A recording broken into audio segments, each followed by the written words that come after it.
Hello everyone, vidonko.com ওয়েবসাইটে তোমাদের সবাইকে স্বাগত জানাই। আমি সৌরভ দে, তোমাদের ম্যাথ টিউটর। এখানে যে প্রশ্নটি নিয়ে আলোচনা করব, দেখো এখানে বলা হচ্ছে ফুটবল খেলা দেখতে তুমি 16 টাকা খরচ করতে পারো। যদি প্রতিবার ট্যাক্সি ভাড়া এবং প্রবেশ মূল্য দাও তবে তুমি 8টি খেলা দেখতে পারো, এবং প্রতি 3বারে যদি একবার করে হেঁটে যাও তাহলে 9টি খেলা দেখতে পারো। তাহলে খেলা দেখার প্রবেশ মূল্য কত? তো আমি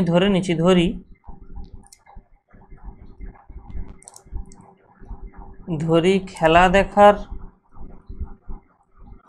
যে প্রবেশ মূল্য এটা x টাকা, ও ট্যাক্সি ভাড়া যেটা ওইটা আমি ধরে নিচ্ছি y টাকা। ট্যাক্সি ভাড়া সমান y টাকা, তাহলে x টাকা হলো খেলা দেখার প্রবেশ মূল্য এবং ট্যাক্সি ভাড়া হলো y টাকা। তো দেখো বলা হচ্ছে 8টি খেলা দেখতে পারি আমি যদি প্রত্যেকবার ট্যাক্সি এবং প্রবেশ মূল্য দিই। তো একটা জিনিস কনফার্ম যে 8x, মানে দেখো 8বার খেলা দেখতে গেলে 8বার প্রবেশ মূল্য দিতে হবে, তাহলে 8x, এবং 8বার আমি ট্যাক্সিতে করে যাচ্ছি তাহলে 8y, এবং আমার কাছে মোট টাকা আছে 16 টাকা। তাহলে আমরা একে কি লিখতে পারি, 8 কমন নিয়ে নিলে আমরা পেয়ে যাব x + y = 16। তাহলে এখান থেকে আমরা পেয়ে যাব কত না, x + y = 2। এটাকে আমি দিচ্ছি 1 নম্বর সমীকরণ। এবং আমাদের দেখো এই প্রশ্ন থেকে আমাদেরকে এই x টাকা কত হবে এটাই কিন্তু নির্ণয় করতে বলেছে। এবারে বলা হচ্ছে দেখো যদি প্রতি 3বারে তুমি একবার হেঁটে যাও, তার মানে কি, মানে আমি যদি 3বার খেলা দেখতে যাই তাহলে আমাকে বলা আছে একবার হেঁটে যেতে হবে। তাহলে 9টি খেলা যদি দেখতে যাই তাহলে আমি কবার হাঁটবো? এখানে 3বার, অত্যন্ত স্বাভাবিকভাবে। তার মানে 9টি খেলা দেখতে গেলে, তাহলে দেখো 9টি খেলা দেখতে গেলে আমাকে 9বার প্রবেশ মূল্য দিতে হবে, কিন্তু ট্যাক্সি ভাড়া দিতে হবে অনলি 6বার। কারণ কি না, আমি 3বার তো হেঁটেই যাচ্ছি।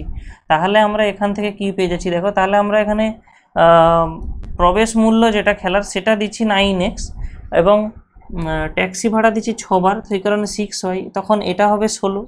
ঠিক আছে, এবারে দেখো আমরা যেহেতু x এর মানটা আমাদেরকে নির্ণয় করতে হবে, তো আমরা এই দুটি সমীকরণ থেকে 2 নম্বর সমীকরণ দিচ্ছি। তাহলে এই দুটি সমীকরণ থেকে আমরা কি করব না, এই দুটি সমীকরণ থেকে এই y অপনয়ন করে দেব। তাহলে y অপনয়ন করে দেওয়ার জন্য আমাদের যে সবচেয়ে বেস্ট উপায় সেটা কি হলো না, y অপনয়ন করার জন্য আমরা কি করব, এই 1 নম্বরকে 6 দিয়ে গুণ করে দেবো। তাহলে 1 নম্বরকে 6 দিয়ে যদি গুণ করি, দেখো কি আসে, 6x + 6y, এটা সমান আসছে কত না 12। 6 দিয়ে আমি এই সমীকরণে উভয় পক্ষে গুণ করেছিলাম। তো এই যে দুটো সমীকরণ আমরা পেয়েছি এদের মধ্যে আমরা কি করে দেবো না, বিয়োগ করে দেবো। তাহলে বিয়োগ করলে দেখো এখানে মাইনাস, আচ্ছা একটু এখানে, তো আমরা যদি এদের মধ্যে বিয়োগ করে দিই, বিয়োগ করলে দেখো এখানে আমরা মাইনাস সাইন পেয়ে যাবো, এখানে মাইনাস হবে এবং এখানেও মাইনাস হবে। তো দেখো +6 এবং -6y কেটে আছে, +6y -6y। তাহলে আমাদের এখান থেকে কি আছে, 6x - 9x, মানে কত না -3, সরি হ্যাঁ ঠিক ছিল, এটা -3x। এখান থেকে আমরা ক্যালকুলেট করে পাচ্ছি -3x, এবং এখান থেকে কি না 12 - 16 মানে -4। তাহলে আমরা এখান থেকে x এর মান কত পাচ্ছি দেখো, -4/-3 মানে 4/3। এবার 4/3 মানে কি না 1×1 টাকা।